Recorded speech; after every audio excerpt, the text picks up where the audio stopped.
Des maths, c'est Mad Dog et j'ai écrit un livre. Il s'intitule 50 anecdotes geeks incroyables, mais hélas factuellement fausses. C'est un bouquin autoproduit qui fait suite à 3 petits livres du même genre. Pourquoi je vous parle de ça ? Parce qu'en écrivant certaines anecdotes qui se trouvent dans le livre, j'ai été limite déçu de ne pas pouvoir m'étaler. En effet, il faut que chaque anecdote dure 1 ou 2 pages, en format A4, écrit gros, donc du coup j'ai été obligé de condenser les informations, ce qui m'a un peu déçu parce que certains sujets, j'aurais aimé en parler plus. Du coup j'ai décidé de prendre des anecdotes que j'ai bien aimées, 5, et de vous en parler plus longuement ici. Donc du coup ça vous permettra de savoir ce qu'il se trouve dans ce livre, et pour ceux qui ne veulent pas le payer, vous aurez l'impression d'en avoir lu 10% sans dépenser un copec. Et ça c'est cool. Lorsque je parle de comment j'ai eu l'idée d'écrire ce livre et pas un 4e guide sur les mêmes internets, je dis souvent que cela venait d'une discussion sur Twitter. Enfin, à l'époque ça s'appelle Twitter, maintenant ça s'appelle... Je m'en fous, de toute façon j'y fous plus les pieds, ça va bientôt devenir payant. Mais en vrai, ça date d'un petit peu plus longtemps que ça. J'avais déjà eu le projet de faire une vidéo sur le débunkage d'anecdotes fausses, et c'était il y a un an. Fin août 2022, suite au décès d'une personne de ma famille, on vidait petit à petit ses placards. Il faut dire que la partie qui m'intéressait le plus était sa bibliothèque. J'avais l'espoir de trouver un livre oublié, une rareté devant laquelle tout le monde serait passé et qui m'aurait donné l'accès à un savoir ancien et inconnu, ou bien une Madeleine de Proust inattendue. Bon, je suis surtout tombé sur des livres de poche hors d'usage, dont ce James Bond qui s'est littéralement désintégré dans mes mains. Et puis à un moment, je suis tombé sur le Saint Graal. Le Picsou Magazine numéro 106 datant de décembre 1980. Cachez votre joie. Alors, j'adorerais vous dire qu'il m'a fourni une précieuse Madeleine de Proust. Mais en fait, je me suis rendu compte que je ne l'avais jamais lu. S'il datait d'une époque que je n'avais jamais vécue, il y avait pourtant une part de nostalgie dans ces pages. Entre ces BD coloriées 1 page sur 2, avec des Donald à la tronche malaisante, ces pubs pour jouets qui ressemblaient à des BD, ces autres jouets qui ont dû étouffer des enfants à la pelle, ces extraits de romans racontant les aventures de coureurs automobiles et qui semblaient destiner déjà un lectorat de quinquagénaires, et aussi ces concours qui avaient l'air très chouettes, mais qui étaient passés depuis belle lurette. Maudit sois-tu, Alexandra Vignal qui habite 73 200 Albertville. J'espère que tu t'es bien éclaté avec ton jeu électronique Harry que tu as reçu grâce au concours du Picsou Magazine 102 de juin 1979. Sache que je t'envie, parce que je n'ai pas eu la chance de pouvoir y participer moi, vu que j'étais pas né en fait. Bref, tous ces trucs, je les ai feuilletés dans des exemplaires de magazines sortis bien avant ma naissance, lorsque je m'ennuyais chez mes grands-parents ou chez des amis de mes parents. Et j'avais l'impression qu'il suffirait d'ouvrir un placard vieillot ou de faire un vide-grenier pour retrouver ce genre de magazine. Sauf que le monde change, et au lieu de retrouver des vieilleries des années 70, les greniers se garnissent de vieilleries des années 90 ou 2000. Et la probabilité de retomber sur des Picsous de cette époque précise devient de plus en plus rare. Et vraiment, en le feuilletant, un truc qui m'indifférait à l'époque m'a fasciné. C'est le taux hallucinant de conneries écrites dans ce genre de magazine. Je m'explique. Les magazines de Picsou de l'époque ne pouvaient pas être remplis intégralement de bandes dessinées ou de pubs. Comme tout magazine, il faut des rubriques. Dans ce numéro, on a donc des fiches cuisine, des conseils pour apprendre l'anglais, les inévitables jeux qui se répètent de magazine en magazine, les concours dont je parle plus haut, mais aussi des le saviez-vous. Et il y en avait même de 2 sortes. Ceux qui devaient être écrits par des journalistes de Picsou eux-mêmes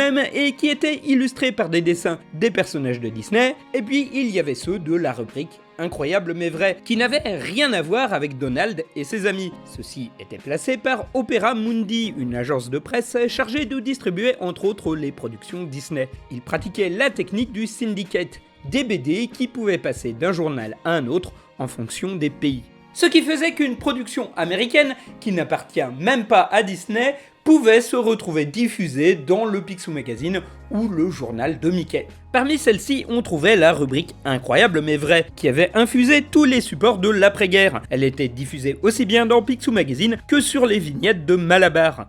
Les anecdotes étaient illustrées par un style de dessin qui tranchait complètement. Pour un magazine des années 70-80, on avait des illustrations qui semblaient dater des années 40 et qui faisaient beaucoup plus sérieuses que celles des productions Disney. Et pour cause, celle-ci avait été dessinée par un auteur mort depuis 1949.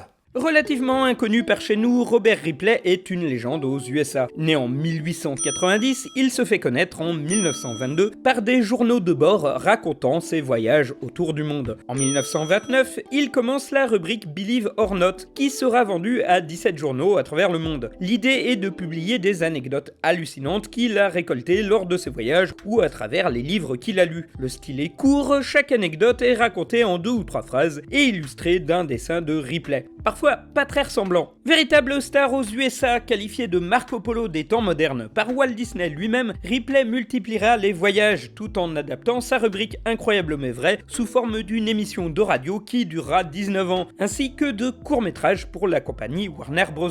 Il ouvre même un musée et finit par animer une émission de télé, au cours de laquelle il va faire une crise cardiaque dont il succombera le 27 mai 1949. La marque Believe It or Not a continué d'exister bien après la mort de son créateur. La compagnie créée par Ripley est toujours la propriétaire de 32 musées, 3 aquariums, 90 attractions à travers plus de 10 pays différents. Les bandes dessinées de Ripley sont constamment rééditées, et la marque Believe It or Not aura même donné lieu à près de 6 émissions de télé différentes, qui décline évidemment le concept, dont une en dessin animé dans les années 80 et une autre il y a peu de temps, présentée par Bruce Campbell. Pourtant, malgré tout ce sérieux, je me souviens très bien de la tête que je faisais enfant en lisant la rubrique Incroyable mais vrai. Non, parce que même à 10 ans, j'avais vraiment l'impression que ce qui se trouvait dans cette rubrique était bidon. Ça parlait de volcans étant apparus en une nuit, de cris pouvant arrêter des taureaux, de gens ayant vécu 130 ans, de poules qui pondent des œufs violets et autres bizarreries de ce genre. C'était une sorte de livre des records, mais qui serait estampillé TKT Frères. Et surtout, cela vient aussi de la traduction du titre de la rubrique. À l'origine, c'est Believe It or Not, soit crois-le ou non. Alors qu'en français, c'était incroyable, mais vrai. Ce qui donnait une dimension un peu confuse, et c'était illustré avec tellement de sérieux que l'enfant que j'étais ne comprenait pas. C'était vrai ou c'était des mensonges? Et pour le coup, cette nuit-là, j'ai pris le Picsou Magazine numéro 106, et avant d'aller dormir, j'ai entrepris de faire ce que je ne pouvais pas faire lorsque j'étais enfant, du fact-checking. Équipé d'une connexion 4G de Google et de Wikipédia, j'ai pris chaque anecdote une par une et j'en ai recherché la source. À l'époque, j'avais fait tout un thread sur Twitter où je donnais le résultat de mes recherches en temps réel. Pour continuer sur ma lancée, j'avais fait aussi l'autre rubrique, celle illustrée par Dingo et compagnie. Bilan, sur 13 anecdotes, 2 sont vraies, 3 sont vaguement vraies, 3 sont vaguement fausses, 2 sont fausses car basées sur un truc vrai qu'on a exagéré à mort, une est basée sur une vieille légende donc fausse, et 2, on manque de données. Cela s'explique par 2 facteurs. D'une part, l'état de la science en quasiment un siècle a beaucoup changé, et des choses que l'on pensait vraies sont en réalité totalement fausses. D'autre part, la brièveté des anecdotes faisait qu'elles étaient très difficiles à vérifier. Surtout qu'aucune d'entre elles n'était vraiment sourcée. Et pour le coup, j'étais assez content et j'aurais bien continué sur ma lancée et tenté d'en débunker d'autres. Sauf que, comme je l'ai dit plus tôt, les magazines ayant ce genre de rubrique à l'intérieur, il y en a plus légion. Et mis à part quelques scans en très basse qualité sur des forums de passionnés, j'avais pas trouvé grand chose. Je m'étais dit que j'en retrouverais peut-être à l'occasion et j'ai remisé cette idée de côté. Parce que à l'époque, j'avais autre chose à faire. Comme par exemple une vidéo sur les creepypastas qui ne font pas peur. Évidemment, lorsque j'ai eu l'idée de faire un livre sur les anecdotes de geeks célèbres qui s'avèrent être fausses, j'ai repensé à cette soirée où j'ai passé mon temps à faire du débunkage sauvage. D'ailleurs, le titre du livre s'inspire de la fameuse rubrique. L'un des trucs qui me fume le plus, ce sont les anecdotes qui sont effectivement vraies, mais dont l'énoncé joue suffisamment sur les mots pour que le lecteur se fasse une fausse image de l'histoire. Un des exemples les plus courants, c'est les gens qui vous diront « Ouais, mais tu sais, Albert Einstein, en fait, quand il était petit, il avait des mauvaises notes. » Et vous, dans votre tête, vous pensez « Ah ok, alors quand il était petit, c'était un cancre, et avec le temps, il s'est révélé que c'était un génie. » Sauf qu'en fait, c'est pas ça du tout. C'est juste qu'il avait des mauvaises notes, mais en orthographe et en latin. Le mec, en sciences et en maths, c'était une tête déjà enfant. Et j'ai trouvé une parfaite illustration de ce type de truc mensonger dans le Picsou Magazine. Et pour le coup, c'était pas du côté de la rubrique Incroyable mais vrai, mais dans l'autre, celle qui était illustrée par des dessins style Disney. Et pour le coup, l'anecdote était coincée au milieu d'une autre. En effet, en bas de la page 105, on peut lire « Drôle de goût ». Les grands hommes sont des gens à part. Ils ne font rien comme tout le monde. Par exemple, Victor Hugo n'écrivait bien que debout. Benjamin Franklin, vous connaissez, l'inventeur du paratonnerre, n'aimait que les lits froids. Quand le sien devenait trop chaud à son gré, il le quittait pour aller se coucher dans un autre. Alors, pour Benjamin Franklin, on a des traces. Celui-ci a écrit dans une lettre à une jeune femme les conseils qu'il donnait pour mieux dormir. Ne pas trop manger avant de se coucher, aérer la chambre et ne pas dormir dans un lit trop chaud. Alors, qu'on soit bien d'accord, entre dormir dans un lit pas trop chaud et changer de lit dès que celui-ci se met à se réchauffer, il y a quand même une petite différence. Mais bon, on va pas trop chipoter, on va dire que c'est globalement ça. Par contre, ce qui m'avait chiffonné, c'est la réflexion sur Victor Hugo. Parce que j'ai fait des études de lettres et jamais je n'avais entendu parler de cette histoire à dormir debout. Enfin, à écrire debout. Et le pire, c'est que Picsou Magazine en rajoutait une couche. Ainsi, à la page 35, on trouve un jeu concours dont la première question est « Quelle était le plus souvent la particularité de Victor Hugo quand il écrivait ?» Vous le saurez en lisant bien ce numéro. Alors j'ai fait mes petites recherches sur internet. Alors oui, on trouve par-ci par-là des allusions à la posture verticale de l'écrivain. Ainsi, un article du Monde daté du 8 juillet 2020 commence par ce commentaire « Victor Hugo écrivait debout, comme un marin dans la tempête, comme un plaideur au tribunal, debout, il faisait front. » C'est beau, hein? Eh ben c'est pas du Hugo.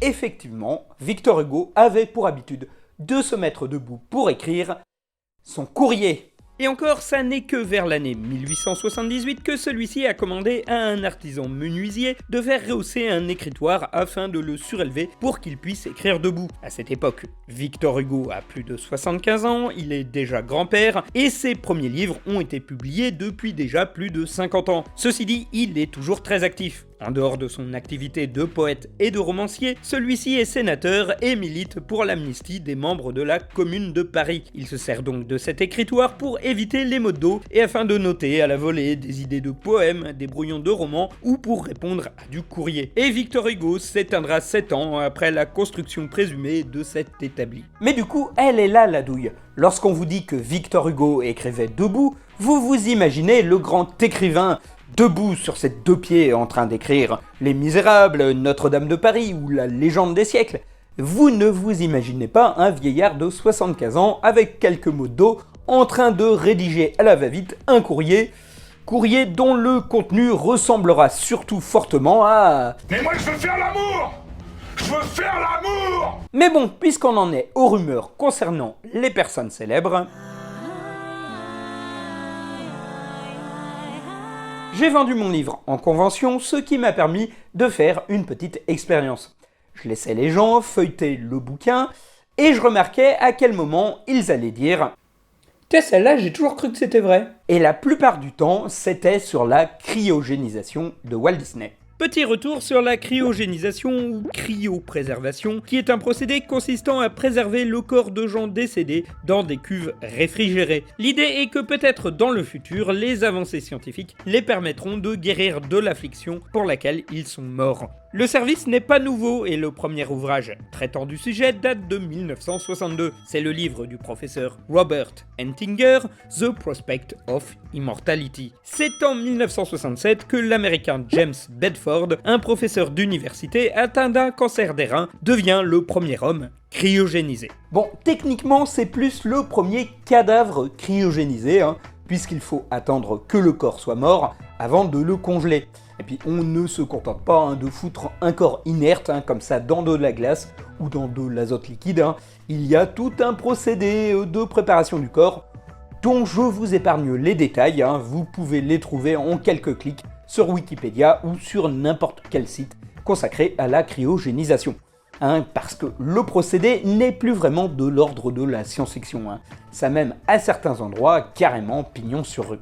Alors certes, celle-ci est interdite dans de nombreux pays, mais vous pouvez trouver aux États-Unis, en Chine et en Russie des compagnies capables de mettre tout ou partie de votre corps dans de l'azote liquide contre un paiement généreux. Car se faire cryopréserver coûte cher. Outre les frais de préparation du corps, il faut payer la conservation de celui-ci dans une cuve réfrigérée en permanence. Et le procédé peut monter vers les 36 000 $. Ce qui fait que jusqu'ici, la petite centaine de personnes cryopréservées de par le monde sont principalement des riches. On trouve donc Robert Entinger, le créateur du procédé, qui est mort en 2011, le philosophe transhumaniste Feyredoun M. Esfandiari, mort en 2000, le batteur de baseball Ted Williams, mort en 2002, le producteur de télé Dick Clare, mort en 1988, et selon la légende, Walt Disney, mort en 1966. Et je crois que si vous êtes un petit peu attentif, vous avez vraiment compris où se trouvait la douille. Alors, on raconte souvent que Walt Disney s'intéressait aux travaux d'Entinger et à la cryogénisation. Alors, ouais, ça c'est probable. On raconte aussi que son corps cryogénisé reposerait sous le château de la Belle au Bois dormant ou sous l'attraction Pirates des Caraïbes à Disneyland. Ouais, ça par contre, c'est claqué au sol. Ce qu'on sait surtout, c'est qu'il est mort en 1966, soit un an avant la première personne à être cryogénisée. Et on pourrait tomber sur tout un tas de théories, Peut-être qu'on l'a conservé dans la glace le temps que le procédé soit mis au point, ou peut-être que la famille a déterré son corps pour le cryogéniser ensuite. Sauf que c'est mort, vu qu'il a été incinéré. Et ses cendres se trouvent actuellement sous le parc Astérix.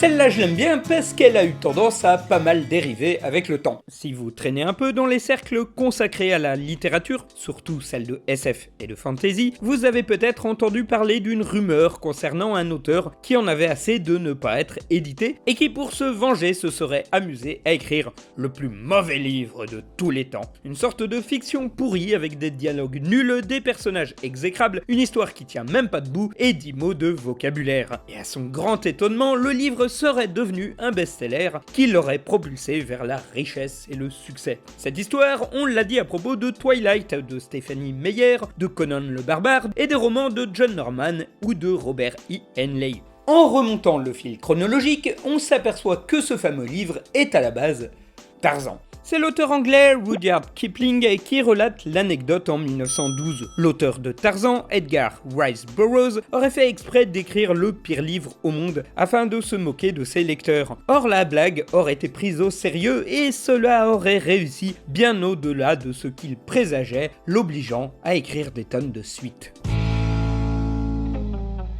La vérité, c'est que Rudyard Kipling, c'est un sale con.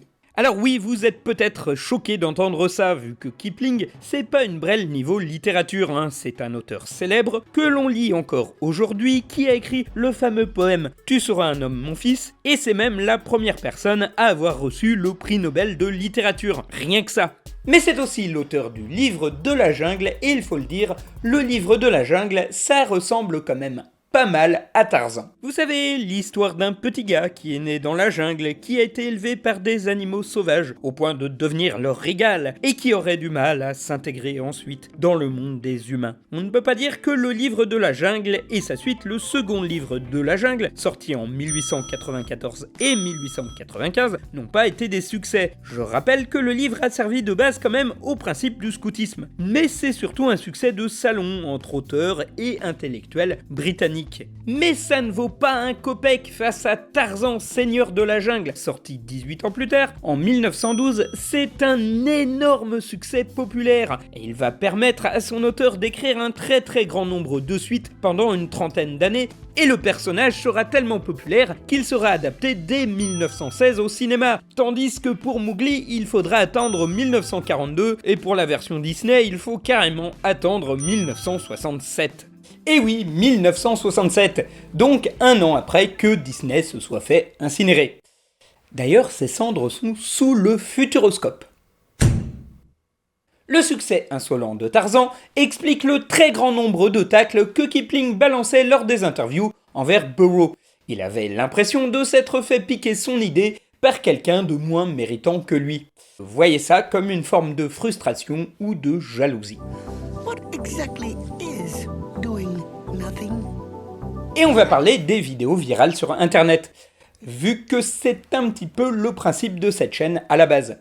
Et surtout, j'avais très envie de prendre pour le coup un exemple récent, histoire de vous montrer que les rumeurs peuvent encore circuler de nos jours. Au cours du mois d'août dernier, certains d'entre vous ont peut-être vu passer cette vidéo sur internet, montrant un ours dans un zoo de Hangzhou en Chine se comportant étrangement. Celui-ci est fin, il se tient sans arrêt debout, semble faire des signes aux visiteurs, mais surtout le bas de ses jambes semble glisser comme quelqu'un dans un costume trop grand. Ce qui a fait conclure aux gens qu'il s'agissait effectivement d'un acteur dans un costume. Et pour le coup, la rumeur ne vient pas de nulle part. Bon, déjà, la Chine, en tant que pays, a la réputation d'être un pays de contrefaçon et d'arnaque, souvent lié à ses produits de mauvaise facture que l'on peut trouver très facilement dans les boutiques en ligne. Ça n'est pas pour rien que si vous dites que vous avez acheté un produit sur Wish ou sur AliExpress, les gens s'attendent à ce que ça soit de la camelote. Mais aussi, il y a ce moment en 2013 où un zoo de la ville de Luan avait fait passer un dog tibétain pour un lion. Un zoo qui a dû fermer ses portes parce qu'un gosse de 6 ans avait été étonné de voir un lion aboyer. C'est effectivement un ours. Je vous présente donc l'ours malais, une race d'ours qui est appelée aussi ours des cocotiers et qui porte en anglais le très chouette surnom de Sun Bear, ou ours du soleil, et qui est effectivement un ours qui se rapproche le plus d'une morphologie humaine. Ils sont assez fins, ils mesurent entre 1 mètre et 1 mètre 40, ce qui est la taille d'un enfant de 10 ans, et ils adorent se tenir sur leurs 2 pattes. Et surtout, ils ont les poils de corps qui plissent comme un vieux plaid mal déplié. Et surtout, sur la vidéo, l'ours n'ouvre pas très grand la bouche. Parce que s'il avait tiré la langue, on aurait pu voir facilement son immense appendice qui fait entre 20 et 25 cm de long et qui se déplie comme un serpentin. Et 25 cm, c'est beaucoup, c'est plus de 2 fois la taille de la langue de Nick Stolberg, l'homme ayant la langue la plus longue du monde, celle-ci faisant 10 cm. Vous pensiez à quoi ?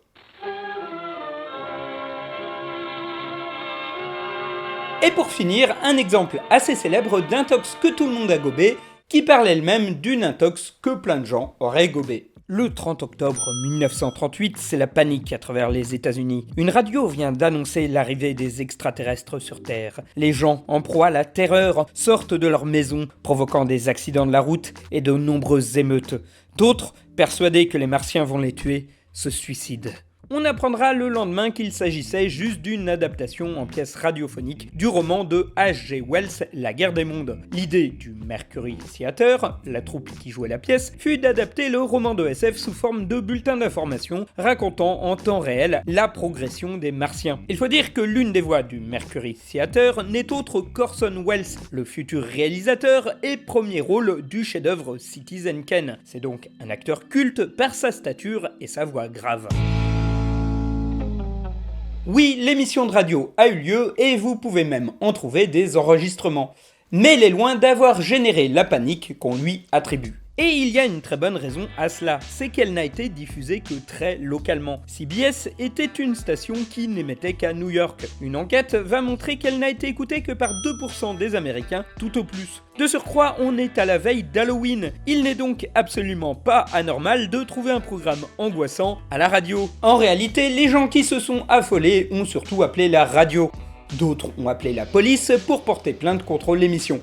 En vérité, une enquête a posteriori a montré que la quasi-totalité des auditeurs savaient qu'il s'agissait d'une fiction, ce qui était d'ailleurs souvent rappelé entre 2 coupures pub. En fait, la rumeur a gonflé d'elle-même. Les journaux ont commencé à parler d'auditeurs paniqués, puis d'autres ont expliqué que certains avaient été percutés par des voitures, et que d'autres avaient fait des trucs très dangereux. Et puis, plus un journal relatait l'incident, plus il en rajoutait sur le côté gravissime de ses répercussions. C'est même allé jusqu'à ce qu'un psychologue, Hadley Cantrill, en rajoute une couche, en trouvant des témoignages de gens qui lui ont expliqué avoir paniqué en écoutant l'émission, avoir cru sentir le tir des Martiens. Et c'est lui qui a parlé des gens qui s'étaient suicidés sous la panique. Sauf que tout ça était bidon. Un sociologue, E. Bartholomew, a réalisé une contre-enquête et s'est aperçu qu'aucun suicide ou aucun accident lié à cette émission de radio n'avait été enregistré par les services de police.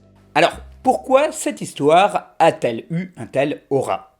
Une première explication, c'est la jalousie de la presse papier envers la radio. Ça peut vous sembler bizarre, mais il y a une époque où la radio était le nouvel objet à la mode, et où les gens étaient fans du nouveau feuilleton radiophonique, comme certains d'entre vous peuvent l'être d'une série Netflix. Et comme à chaque fois qu'un nouveau truc arrive, il faut cracher dessus. Surtout que les journaux voyaient d'un mauvais œil ce nouveau média qui leur piquait des parts de marché.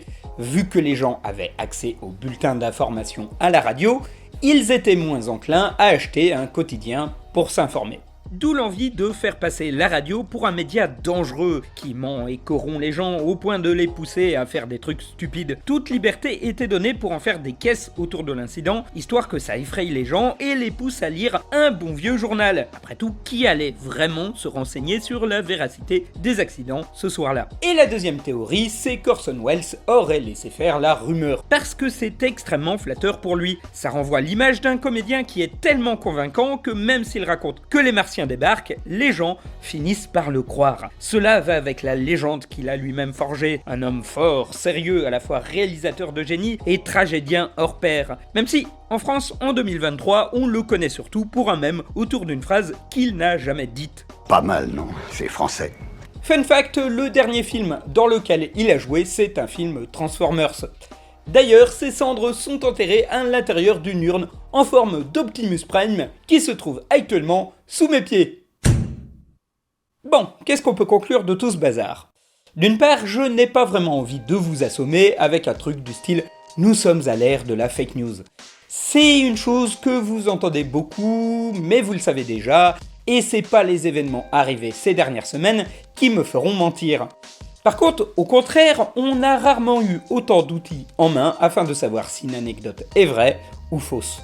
Car mine de rien, dès que vous tapez le nom d'un sujet, vous avez de très grandes chances de tomber sur un article Wikipédia qui le traite. Alors certes, c'est parfois la loterie, on peut tomber sur un article ultra fouillé écrit par des gens passionnés et parfois sur des notices ultra lacunaires, mais dans l'ensemble, vous avez les infos à savoir sur un sujet donné et vous pouvez creuser ailleurs. Car ça nous semble évident maintenant, mais Internet regorge de tonnes de livres, d'articles, voire de vidéos qui permettent de se caler sur un sujet donné, ce qui, il y a ne serait-ce qu'une trentaine d'années, était impossible. Il faut se souvenir que les articles de Robert Ripley étaient un peu du fun fact rapide qui était aussitôt lu, aussitôt oublié par ses lecteurs. Ce qui fait que ça n'a jamais été trop grave quand des trucs faux se glissaient au milieu de trucs vrais. Il recevait énormément de courriers qui le traitaient de menteur, et ça ne le dérangeait pas plus que ça vu qu'il faisait des audiences énormes. La seule fois où une de ces anecdotes a fait grand bruit, ça concernait le fait que les USA n'avaient pas d'hymne national officiel, et pour le coup c'était vrai. Et je ne pense pas que Robert Ripley soit un affabulateur qui ait inventé de toutes pièces des anecdotes extraordinaires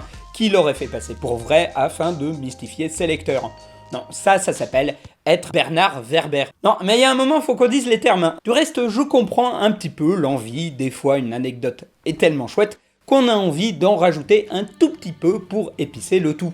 Victor Hugo qui écrit Notre-Dame de Paris debout, ça a plus de gueule que juste sa lettre à son épicier. De même, c'est plus intéressant de mettre en scène des scènes de panique suite à l'émission d'Orson Welles que juste des gens qui appellent la police parce qu'ils ont eu un petit coup de peur quoi. Sauf qu'au bout d'un moment, ça devient n'importe quoi. Et puis, il y a aussi l'envie de bien faire. Un truc récurrent dans mon livre, c'est les challenges. À chaque fois qu'une mode un poil dangereuse apparaît sur le net, on voit une flopée d'articles prévenant les parents de cette nouvelle tendance et de pourquoi il ne faut pas la laisser faire. Parfois en avançant un nombre fantaisiste de morts ou de blessés. Après tout, c'est pour la bonne cause. Si on doit faire flipper les parents, il faut en passer par là. Mais ce qui fait que des rumeurs totalement stupides, voire créées de toutes pièces par les internautes, continuent encore de générer des articles, voire des paniques, pour rien. Il y a mille et une raisons d'enjoliver la réalité, et c'est ce que je raconte dans ce petit livre autoproduit que vous pouvez trouver sur la boutique en ligne de mon blog, lachroniquefacile.fr. En plus, si vous me le demandez gentiment au moment de la commande, je vous fais une petite dédicace sur le livre. Normalement, je suis censé faire un petit point sur les dons de la chaîne par Patreon et Tipeee, mais là je viens d'en faire des caisses sur le livre. Voilà, en gros les dons de la chaîne, quasiment la somme demandée, c'est un poil moins, mais je survis, hein, j'en reparle dans une prochaine vidéo. N'oubliez pas de vous abonner et surtout de mettre la cloche, parce que YouTube n'aime pas vraiment les gens comme moi qui font une vidéo tous les 2 mois ou tous les mois, et qui ont un rythme de production un petit peu irrégulier. Voilà, ça vous permettra de savoir quand la prochaine vidéo va tomber. Je vous souhaite à tous de bien profiter de l'automne, à la prochaine.